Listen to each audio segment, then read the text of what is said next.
इन काफिरों से कहो कि भला देखो तो, अगर अल्लाह तुम्हारे कान और आंखें छीन ले और तुम्हारे दिलों पर मोहर लगा दे तो अल्लाह के सिवा कौन सा माबूद है जो तुम्हें ये नेमतें फिर बख्शे।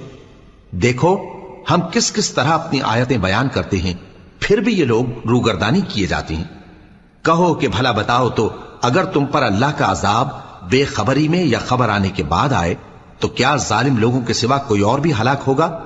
और हम जो पैगंबरों को भेजते रहे हैं तो खुशखबरी सुनाने और डराने को, फिर जो शख्स ईमान लाए और नेकुकार हो जाए तो ऐसे लोगों को न कुछ खौफ होगा और न वो गमगीन होंगे। और जिन्होंने हमारी आयतों को झुटलाया उनकी नाफरमानियों के सबब उन्हें अजाब पहुंचेगा। कह दो कि मैं तुमसे ये नहीं कहता कि मेरे पास अल्लाह ताला के खजाने हैं, और न ये कि मैं गैब जानता हूं, और न तुमसे ये कहता हूं कि मैं फरिश्ता हूं।